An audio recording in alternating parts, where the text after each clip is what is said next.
Hey YouTube, it's Captain Jax here. I come at you with a deck profile for a deck that I've been working on for a while. My granblue deck. Sorry I haven't made any videos in a while. I've been busy with shit. I'm not gonna go into that right now. But let me just give a quick overview on how I built the deck.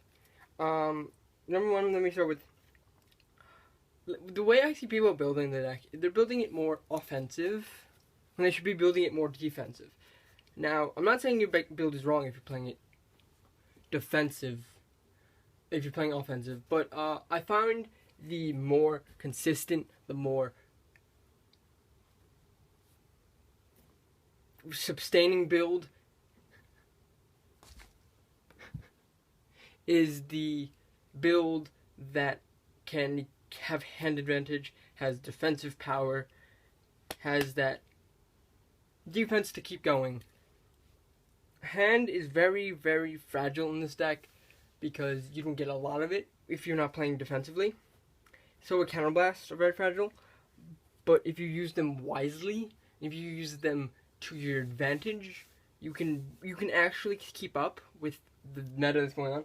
Yes, Stride is coming out, and I'm not too informed on Stride. I'm not too.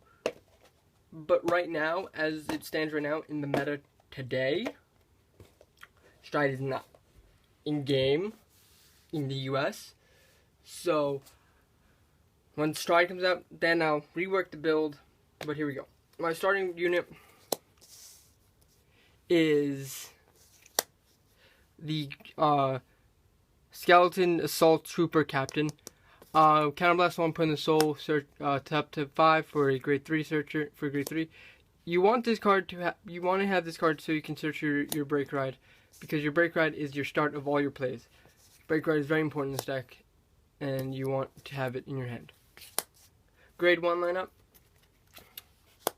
By the way, bear with me, I have a few different techs in this deck. For Boat Swarm Armin. Boat Swain Armin. It's basically when it's called from drop zone, it gains 5k, 3k. So basically, if you call it out with the break ride, it gains 8k, so it becomes a 15k booster, which is pretty badass, damn ass good. When it boosts the 12k when called from drop zone. When it's called from drop zone the break ride, it becomes a 32k column. 32k column. Pretty good, in my opinion. It hits freaking numbers. Your opponent has to drop a lot of shield for that. Next, 2 Reef Banshees. I know I see a lot of people playing 4, but I feel like she's not your optimum call from drop zone. She's your call from drop zone when you need hand. That's the only reason you want to crawl her, or when you want to soul blast to get cards in drop zone. Other than that, she's a 6k booster. She doesn't help you hit numbers like other cards do. So she's mainly just a 2 of.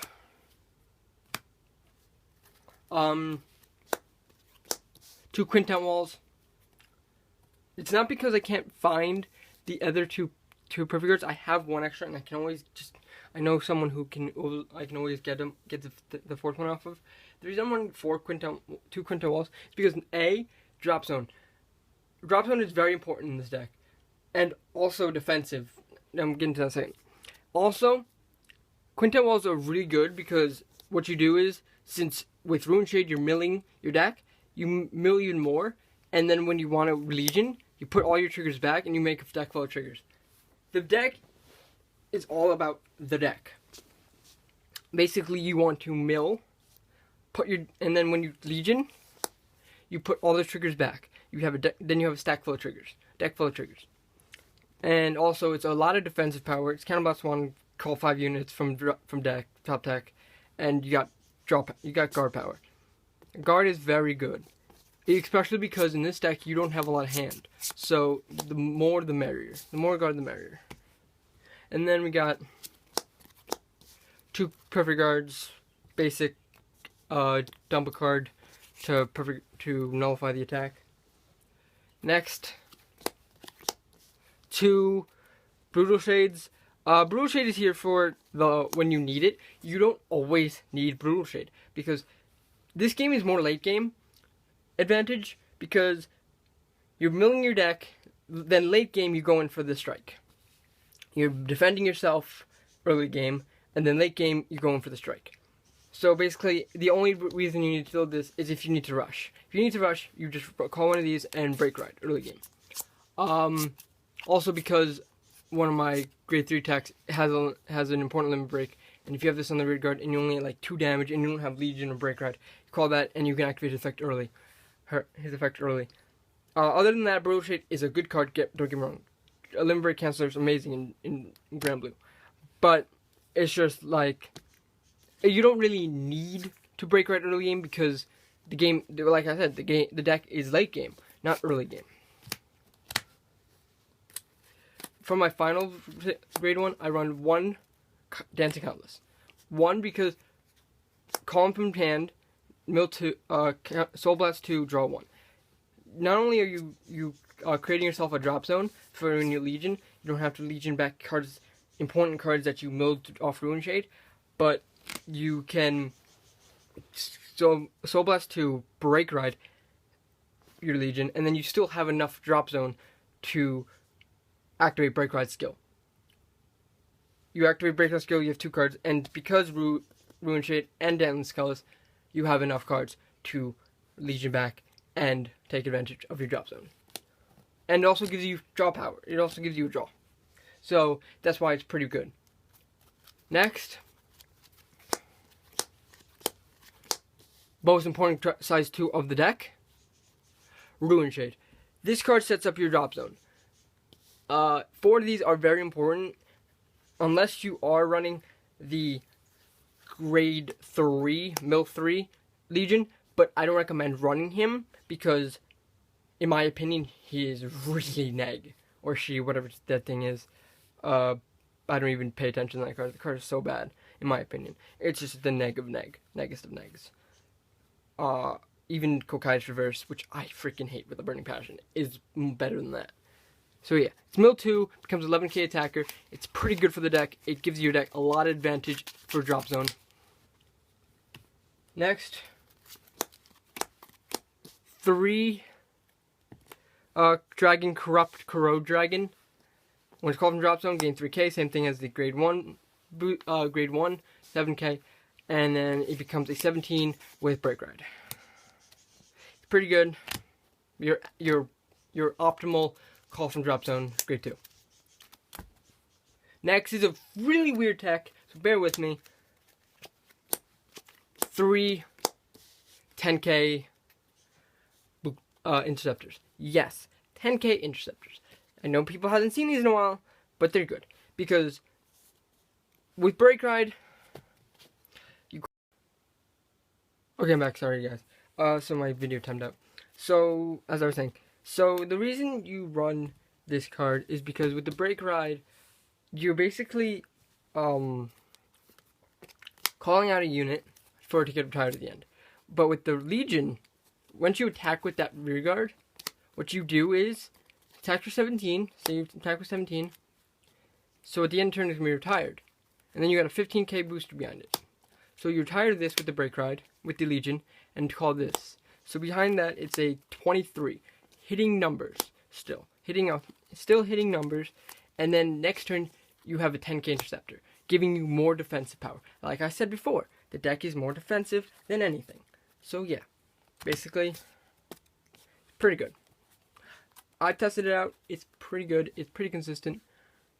So next we run 2. Yes, only 2 of the mates. Okay. The reason I only run 2 is because A, you can mill it into the drop zone, break ride, and put it back in the deck. And then Legion. B, its effect is mediocre at best. Yes, the attack has to hit, but what are the chances of that? Tell me that. It's really not a lot of pressure, because a lot of decks these days, can get that pressure back, can get that card, recycle their decks. Golds, Royals, Kagero don't give a shit. They're like, okay, you retire my unit. We just care about a Vanguard. Shadows, yes, a little bit, but they get a lot of hand advantage really fast. Same thing with Novas. Novas get a lot of hand advantage really fast with Cattle Butler. So basically, this card is just there for the main. I never use this ability. It's just not that great. Retire power. People will say, oh, it's retire power. Good. I say no, not good. Because it's just a 9k. With Break Ride, it's 14. Great. Okay. Who cares? You got freaking 7k, 17 versus 14. Go for the pressure, not the freaking retire. Because no one gives a shit if you retire their unit. No one really gives a shit. I am sorry, but they don't. So it's just there for the mate. To be a mate. For Legion. The 3 lineup's a little odd. 3 Break Ride. Very important in this deck. Basically, its effect is when you limit break 4 Break Ride. Basically, when you ride, well, it doesn't Break Ride. What am I saying? When you Break Ride onto it, give your Vanguard 10k. Call 2 rear guards from drop zone. Give them 5k. It's pretty good. At the end of the turn, retire to them. It's pretty good. Best Break Ride, best freaking grade 3 by far for granblue they could ever get. Next, you run 3 of the Legion. The reason I'm running 3 of the Legion is because his effect is mediocre at best. It's basically again on Assault Zenith without giving the power. And the only reason you want to run him, he's not your final turn, but he's basically your recycle your triggers. Recycle your triggers and then gain advantage that way. His ability is Counterblast 1 when he attacks, retire unit. Again, sorry guys, iPhone sucks. So basically it's when it attacks, retire unit, call a unit back. That's basically all it does. And it gains 3k when it attacks. So it becomes a 23 by itself. With Break Ride 33, boosted by 7k, it becomes 30. So basically, yeah.